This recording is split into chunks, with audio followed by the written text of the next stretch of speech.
বন্ধুরা, অপরাজিতা গাছে ভালো ফুল পেতে গেলে এই জুলাই মাসের শুরুতেই এই জিনিসটি আমাদের প্রত্যেকটা অপরাজিতা গাছের মধ্যে প্রয়োগ করতে হবে।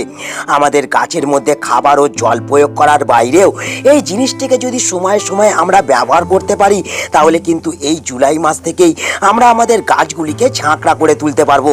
গাছে আসবে অজস্র ফুল, এর সাথে সাথে না কুঁড়ি ঝরে পড়বে, না গাছের পাতা হলুদ হবে, এবং সর্বোপরি আমাদের অপরাজিতা গাছগুলোকে আমরা ফাঙ্গাস থেকে মুক্ত রাখতে পারবো। সব সময় আমাদের গাছ সবুজ এবং উজ্জ্বল থাকবে। তো কি এই অমূল্য জিনিস, যার প্রয়োগে আমরা আমাদের অপরাজিতা গাছগুলি থেকে এতগুলি বেনিফিট পেতে পারবো এবং আমাদের অপরাজিতা গাছগুলি থেকে আমরা প্রচুর পরিমাণে ফুল পেতে পারবো। তাই আজ এই সব বিষয়গুলিকে জানতে এবং বুঝতে হতে গেলে ভিডিওটা শুরু থেকে শেষ পর্যন্ত তোমাদের দেখতে হবে এবং অবশ্যই ভিডিও শুরুতে একটা লাইক করে দিতে হবে। যারা নতুন বন্ধু চ্যানেলে প্রথম, অবশ্যই কিন্তু কার্তিক হর্টিকালচারকে সাবস্ক্রাইব করে রাখবে।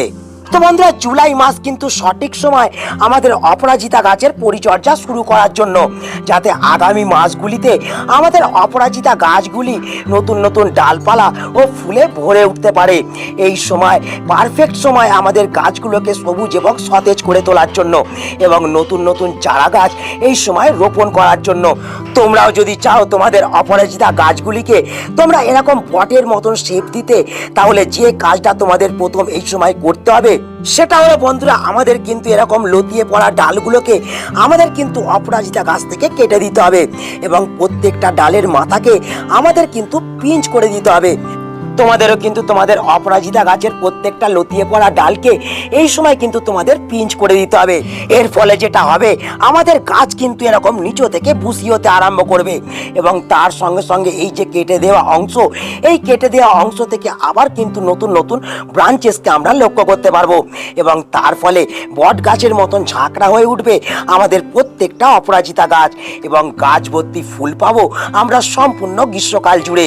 তো বন্ধুরা, এই তো ছিল আমাদের প্রথম একটা টিপস। এরপর চলো দেখে নিই আমাদের 2 নম্বর কোন কাজটা এই সময় দাঁড়িয়ে আমাদের অপরাজিতা গাছের মধ্যে করতে হবে। তো বন্ধুরা, এই সময় তোমরা যে দ্বিতীয় প্রশ্নটা আমাকে বারবার করছো যে তোমাদের গাছগুলো সবুজ এবং সতেজ আছে, গাছের মধ্যে তোমরা নতুন নতুন ডালপালা এবং পাতাকে বৃদ্ধি করতে পারছো, কিন্তু গাছের মধ্যে তোমরা কিন্তু সঠিকভাবে ফুলকে আনতে পারছো না। ধীরে ধীরে গাছের মধ্যে ফুল আসা তোমাদের বন্ধ হয়ে যাচ্ছে। তো এই সমস্যা থেকে মুক্তি পেতে গেলে আমাদের একটা বিষয়কে সবসময় মাথায় রাখতে হবে। আমরা এই সময় কিন্তু একটা ছোট্ট বিষয়কে সকলেই অ্যাভয়েড করে যাচ্ছি। সেই বিষয়টা হলো বন্ধুরা, এই শুকনো ফুল। আমরা সকলেই কিন্তু এরকম ফুল শুকিয়ে যাওয়ার পর অপরাজিতা গাছের মধ্যে কিন্তু আমরা রেখে দিই এবং এই শুকিয়ে যাওয়া ফুলের জন্যই ধীরে ধীরে গাছের মধ্যে কিন্তু ফুল আসা বন্ধ হয়ে যায়। এই শুকনো ফুলকে আমাদের যেটা করতে হবে, আমাদের প্রত্যেকটা দিন কিন্তু গাছ থেকে তুলে ফেলতে হবে এবং গাছগুলোকে আমাদের পরিষ্কার পরিচ্ছন্ন রাখতে হবে। এর সঙ্গে সঙ্গে যে সমস্যাটাকে আমরা লক্ষ্য করতে পারি সেটা হচ্ছে বন্ধুরা এরকম বীজ। তো বন্ধুরা, এই বীজ যখনই আমাদের অপরাজিতা গাছের মধ্যে সৃষ্টি হতে শুরু হবে, তখনই কিন্তু আমাদের অপরাজিতা গাছের মধ্যে ধীরে ধীরে ফুল আসা কিন্তু কমতে শুরু করবে। যখনই এই বীজ গাছ কিন্তু পরিপক্ক করতে থাকবে, তখন গাছ কিন্তু আর ফুল আনার দিকে মনোনিবেশ করবে না। গাছ তখন চাইবে যে আমি ফুল না এনে ফুল থেকে এরকম আমি বীজকে সৃষ্টি করব। তখনই কিন্তু গাছগুলো ধীরে ধীরে মারা যেতে শুরু করবে এবং গাছের মধ্যে আমরা ফুল আসা ধীরে ধীরে বন্ধ হয়ে যেতেও লক্ষ্য করতে পারবো। তাই এই সময় আমাদের যেটা করতে হবে সেটা হলো বন্ধুরা, আমাদের এরকম অপরাজিতা গাছের মধ্যে বীজ দেখা মাত্রই আমাদের কিন্তু গাছ থেকে তুলে ফেলতে হবে। আমরা যদি সময়ে সময়ে এই বীজগুলোকে গাছ থেকে কাটতে থাকি, তাহলে কিন্তু গাছের মধ্যে কখনোই ফুল আসা কমবে না। তো আমাদের যেসব অপরাজিতা গাছের মধ্যে ফুল আসা কমতে শুরু করেছে বা যেসব অপরাজিতা গাছের মধ্যে একেবারেই ফুল আসছে না, সেই সব অপরাজিতা গাছ থেকে তোমাদের কিন্তু অবিলম্বে বীজ এবং শুকনো ফুলকে তুলে ফেলতে হবে। তাহলে কিন্তু আবার আমাদের অপরাজিতা গাছগুলোকে আমরা ফুলে ভরিয়ে তুলতে পারবো। তো বন্ধুরা, এই তো ছিল আমাদের 2 নম্বর একটি কাজ। এরপর চলো আমরা দেখে নিই আমাদের অপরাজিতা গাছে প্রচুর ফুল পেতে গেলে আমাদের 3 নম্বর কোন কাজটা করতে হবে। তো বন্ধুরা, আমাদের অপরাজিতা গাছের মধ্যে সঠিকভাবে ফুল না আসার 3 নম্বর যে কারণ হলো আমাদের গাছের মাটির মধ্যে সঠিকভাবে জলকে না প্রয়োগ করা। আমরা অনেকে এমন আছি যারা ঘন ঘন আমাদের অপরাজিতা গাছের মাটির মধ্যে জলকে প্রয়োগ করি। তার ফলে যে সমস্যাটা হয়, আমাদের অপরাজিতা গাছের কুঁড়িগুলি একটি একটি করে গাছ থেকে ঝরে পড়তে আরম্ভ করে। সঠিকভাবে অপরাজিতা গাছের কুঁড়িগুলি ফুটে ফুলে পরিণত হয় না এবং ধীরে ধীরে গাছের মধ্যে ফুল আসা বন্ধ হয়ে যেতে লক্ষ্য লক্ষ্য করা যায়। এর সাথে সাথে আমরা যখন গাছের মধ্যে জল প্রয়োগ করা কম করতে থাকি বা গাছের মাটি যখন শুকিয়ে যেতে শুরু করে, তখন যে সমস্যাটা আমাদের অপরাজিতা গাছের মধ্যে লক্ষ্য করা যায়, গাছের পাতাগুলি সবুজ থাকার বদলে হলুদ হয়ে গাছ থেকে ঝরে যেতে শুরু করে, গাছের মধ্যে সঠিকভাবে ফুল আসতে চায় না। তাই এই সময় আমাদের 3 নম্বর যে কাজটা খুবই গুরুত্বপূর্ণভাবে আমাদের অপরাজিতা গাছের মধ্যে করতে হবে, সেটা হলো আমাদের অপরাজিতা গাছের মধ্যে আমাদের কিন্তু সঠিকভাবে সব সময় জল প্রয়োগ করতে হবে। আমাদের একটা বিষয়কে মাথায় রাখতে হবে, আমাদের অপরাজিতা গাছ যেমন অতিরিক্ত পরিমাণে জলকে পছন্দ করে না, তেমন কম জলকেও অপরাজিতা গাছ এই সময় পছন্দ করে না। যেহেতু এই সময় বর্ষার আগমন হতে শুরু করেছে, তো সেহেতু আমরা কিন্তু গাছগুলোকে ফুল সানলাইট যুক্ত স্থানের মধ্যে রাখবো এবং এর পাশাপাশি আমরা গাছের মাটিটাকে সবসময় কিন্তু আমরা ময়েশ্চার রাখবো। আমরা যদি এই সময় গাছের মাটিকে সবসময় ময়েশ্চার রাখতে পারি, তাহলে কিন্তু গাছ থেকে আমরা অসংখ্য সংখ্যায় ফুল এবং কুঁড়িকে লক্ষ্য করতে পারবো। গাছের পাতা হলুদ হয়ে যাওয়া বন্ধ হবে এবং সঠিকভাবে গাছগুলোকে কিন্তু আমরা ঝাঁকড়া করতে পারবো। তো বন্ধুরা, এই তো ছিল আমাদের 3 নম্বর একটি কাজ। এরপর চলো আমরা দেখে নিই 4 নম্বর কোন কাজটা আমাদের অপরাজিতা গাছের মধ্যে করলে পরে আমরা অপরাজিতা গাছকে ফুলে ভরিয়ে তুলতে পারবো। তো বন্ধুরা, এই সময় আমাদের প্রত্যেকটা অপরাজিতা গাছ থেকে প্রচুর পরিমাণে ফুল পেতে হলে আমাদের প্রত্যেকটা অপরাজিতা গাছের মধ্যে প্রচুর পরিমাণে কুঁড়ি এবং ডালপালাকে আনতে হলে আমাদের যে 4 নম্বর কাজটাকে করতে হবে, সেটা হচ্ছে বন্ধুরা আমাদের অপরাজিতা গাছের মধ্যে আমাদের কিন্তু এই সময় খাবারকে প্রয়োগ করতে হবে। তো এই সময় আমরা কোন ধরনের খাবারকে প্রয়োগ করব? তো বন্ধুরা, এই সময় আমাদের গাছের জন্য দুটো খাবারকে আমাদের কিন্তু ব্যবহার করতে হবে। এক হচ্ছে নাইট্রোজেন আর এক হচ্ছে পটাশিয়াম। এই 2 ধরনের খাবারকে যদি আমরা এই সময় আমাদের অপরাজিতা গাছের মধ্যে প্রয়োগ করতে পারি, তাহলে প্রত্যেকটা অপরাজিতা গাছ যেমন দ্রুত হারে বৃদ্ধি হবে, তেমন প্রত্যেকটা অপরাজিতা গাছ থেকে আমরা কিন্তু এরকম অসংখ্য সংখ্যায় ফুলকে পেতে পারবো। তো বন্ধুরা, কোন ধরনের খাবারকে এই সময় আমাদের ব্যবহার করতে হবে? তো বন্ধুরা, এই সময় আমাদের অপরাজিতা গাছের মাটির মধ্যে যে খাবারটাকে আমাদের প্রয়োগ করতে হবে, সেই খাবারটা হলো বন্ধুরা এইটা।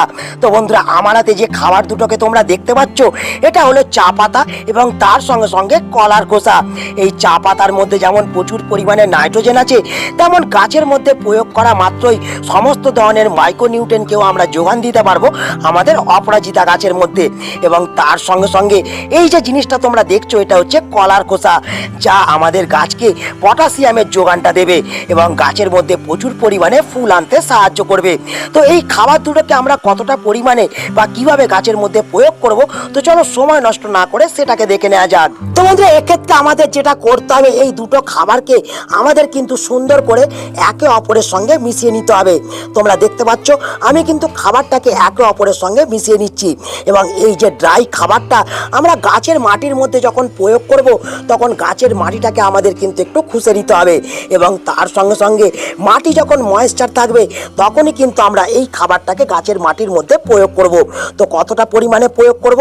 তো বন্ধুরা, এই যে দেখতে পাচ্ছ সামান্য পরিমাণে আমরা এই খাবারটাকে কিন্তু এই বর্ষাতে আমাদের গাছের মাটির মধ্যে প্রয়োগ করব এবং এই খাবারটা প্রয়োগ আমরা তখনই করব যখন গাছের মাটি ভিজে ভিজে থাকবে না বা যখন গাছেতে বৃষ্টির জল পড়বে না। গাছের মাটি শুকনো থাকাকালীন আমরা এই খাবারটাকে মাটির মধ্যে প্রয়োগ করে সুন্দরভাবে মিশিয়ে দেবো এবং এর সাথে সাথে আমরা কিন্তু এই মাটির মধ্যে ভরে কিন্তু জলকে প্রয়োগ করে দেবো।